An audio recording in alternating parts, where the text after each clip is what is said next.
reading we just had from Isaiah reminds us that God never forgets his people. He remembers us as we remember our own children. It's not likely you're going to forget one of your kids. As I've said before, my brother passed away.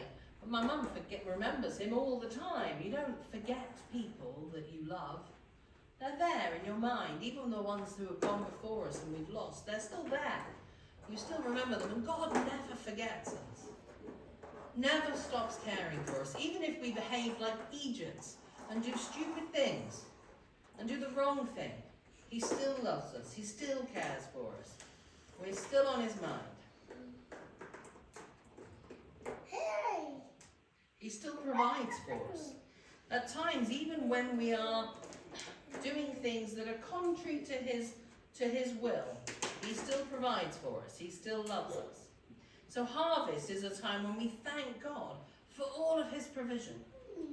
And specifically, we thank God for food, and we thank God for the people who grow it, process it, and provide it for us. I could share a secret with you, but it's not much of a secret, really. I eat food. Well, we all do, don't we, really? It's not really a secret at all. Eating food, sharing food, is something we have in common with every other person on this planet. What we eat, when we eat, where we eat, and how we eat might differ in every culture, but we all consume food. We need it. It's fuel for our bodies so that we might live. Do you know that most countries have their own eating etiquette? I don't know if does Zambia have any particular eating etiquette? Don't shake hands while you eat. Don't shake hands while you're eating. You do elbows. Touch elbows. Really? Well, you've got dirty hands, haven't you? Oh, that's true, because you eat with your hands, obviously. Okay? In India, you only eat with your right hand, mostly because you wipe your bottom with your other. That means that even if someone comes in and they stir the pot on the spoon using their left hand, the whole pot gets thrown away. Right hand, okay. Left hand, not okay. And so I had to train myself to eat with my right hand. Can I tell you how difficult it is to tear a naan bread with one hand? It's difficult. Rice, also quite tricky to eat. However, you learn. You sort of put your naan bread down and you rip it. I used to sit on my left hand to ensure that I wouldn't do that. So in India, you eat with your right hand. In Albania, another country that I visited, part of the culture there is, if you go to someone's house, they've invited you for a meal, at that moment you effectively become part of their family, you're under their protection. If, as they're cooking, you wander over to their stove and you lift the lid to see what's in it, that is so rude that, that is just the rudest thing you could possibly do. I suppose it's the equivalent of being particular and going, well, what have we got going on here then? So you cannot do that. Other countries have different rules and etiquettes. In our country, of course, what do we have? Don't speak with your mouth full. Don't chew with your mouth open. Nobody needs to see that. In our family, you don't get down from the table till everybody's finished, which is great unless Robin is home, because Robin is the slowest eater I've ever encountered in my whole life. The rest of us have eaten dinner, eaten dessert, and he's still halfway through his meal. It's infuriating. But that's the rules in our family.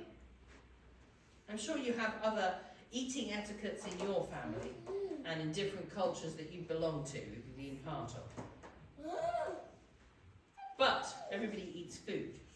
And the food has been brought to us through the contribution of many people working in a variety of environments. There is a food chain. There are farmers and fishermen. We have tuna over there. Processors, retailers. And then, of course, if you were out for a meal, that food has been bought by somebody else and then prepared it for you to eat.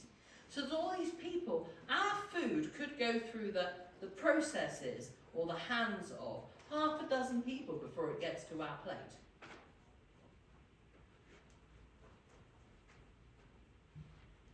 And we need to think about all the people involved in that process and be thankful. The real secret isn't that I eat food, everybody eats food.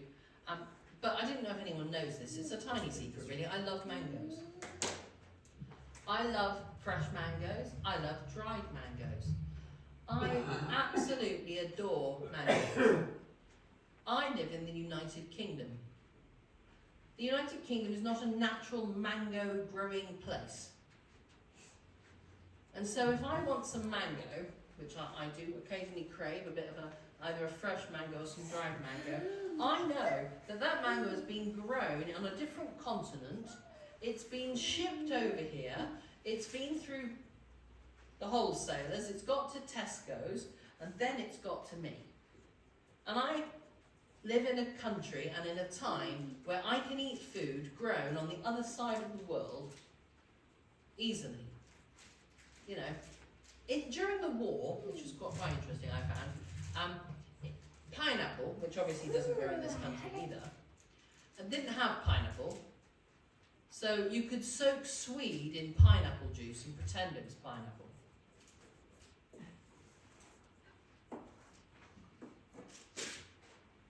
No, no, that's a no from me. I haven't tried it, it must be said. I'm not sure how long you'd have to soak it, a piece of swede in pineapple juice before it tasted like a pineapple.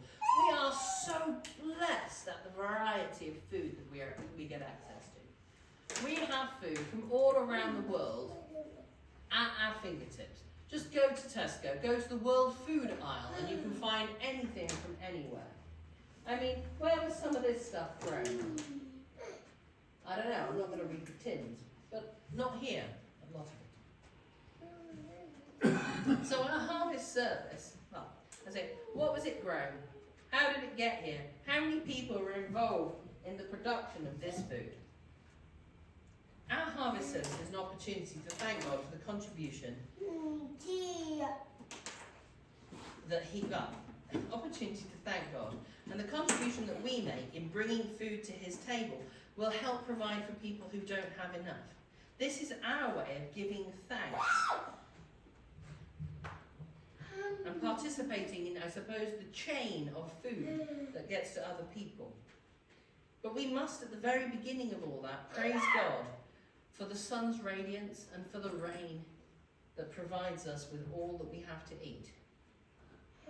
God is so generous. There is enough food on this planet to feed everybody on this planet.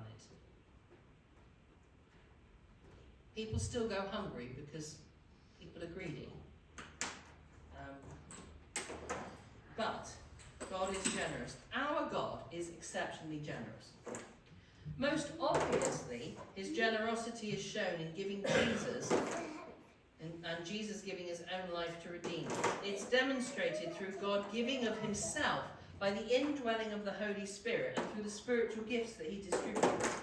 These gifts that God gives us, and do you know that if you're a believer, you have a spiritual gift? It's not a question. You have one. You might not know what it is, but you've got at least one, if not a few. And God has given them to you, not so that you can look clever. He's given them to us, to all of us, so that we can equip the church and to equip us to be generous to others. We have to remember that we are recipients and benefactors of God's generosity. That should be transformative. We should be transformed by receiving all the generosity that God gives to us. And if we're not willing to be transformed by that, I struggle to know where we fit in the life of the kingdom and the church. We should be willing to be transformed by divine generosity and become marked by generosity in our relations with others. If not, I fear that we will struggle to receive from God. Our generosity should spring from love and gratitude to God and His mercy to us. That's why we give. We don't give because we want to look big or clever. There's not going to be a board up that tells you who gave what, who gave the most pasta, who gave the most money in our thank offering. It's not for that. It should come from a wellspring of gratitude for the generosity that God has given to us. We have mental health facilities in this country. there is less of a stigma to suffering from mental health in this country. Does anyone know that I take antidepressants? I take antidepressants. I'm not ashamed of that. I have a genetic disorder that means that if I didn't, I'd be very sad. It's okay. It's all right in this country. It should be all right everywhere in this world. And we should be grateful for living in this place. And so that's why we should give. Not because, you know, we get something out of it, but because we have already received from God. When people in this wider community outside our church think about us, do they think about us as a community marked with generosity? I don't know is the answer to that question. I'm not sure they do. I'm not sure they think of us as mean. I just wonder if they think of us at all. But this church should be marked by generosity as individuals and as a whole church. We need to think about how we can reveal God's generosity in our actions. There may be some things we need to give up or let go of in order to give more generously, or live more generously rather. So here are a couple of things that I think we can do to be more generous in our relationships with others and as a church for us to do. We can be generous in the way that we speak about other people, even other people who we struggle with or whose behaviour and actions make us get on high horses and ride off into the sunset. We need to be generous about how we speak about people. I think this next one is absolutely key. We need to be generous in how we listen to people. Not listening, waiting for us to get the right word in so we can say the next thing. Listening, really listening to what people are telling us, to what's really going on in their lives. Not, how are you, I'm fine, but to listen. And part of that is part of the third thing, which is we need to be generous with our time. And we are generous with our time when we listen to people. We are generous with our time when we spend time with them when perhaps we have other things we would like to do. We can be generous with our time in regard to our work in the church, but also in this wider community. We can, of course, be generous with our money. I don't think that's the primary thing, by the way. I think it's a thing, but I think it's not the primary thing. We can be generous with our money. God has blessed us, many of us, with an income, with sufficiency, and we can be generous in what we give to others and how we do that. Now, there are sensible ways in which we can give. I do not personally recommend giving to people who are begging. I recommend giving them a sandwich, not your money. But there are schemes available to help give to people. Acts 4:35, if you remember that, it's a Bible verse, Acts 4:35, is a charity that I am an advocate for. I put little things online explaining about people's lives. And you can give a little bit or you can give a whole amount. But basically it's anonymous crowdfunding, basically anonymous crowdfunding. So people in churches and Christians around the country who want to give but don't know who to give to can go onto a website and see where people of me have posted about people's needs. That money then is given to my other church, which I then spend. Nobody ever receives cash, and because they have advocates in churches around the country, they can guarantee that the money goes to the person that you said it was going to. So we can be generous with our money. We can be generous in forgiving other people. Now, I put that in there, and that's too tough. Sometimes we have to be generous in our relationships with other people who have hurt us, to offer forgiveness, which isn't the same as trusting people again necessarily, but to give them forgiveness. It can give people freedom and liberate them, and actually it liberates us too. We can be generous in the way that we care for others. Some of us have opportunity to do that all the time, and we care for our friends and family members, but to offer care to people who are in need. I'm fed up with seeing situations where somebody is injured and people are too busy videoing it to help. We need to be there for people. And in caring for our world, we can be generous in the way that we care for our world. Now, you know I'm a little tiny bit of an eco-warrior. We can recycle all the things that need to be recycled. Now, if you go to your supermarket, you can recycle carrier bags and crisp packets. There's a little plastic bag bin by the door of your supermarket. It's not hard to do. You just get a little baggie and you stuff it full of other baggies, and then you take it there and you drop it in when you do your shopping.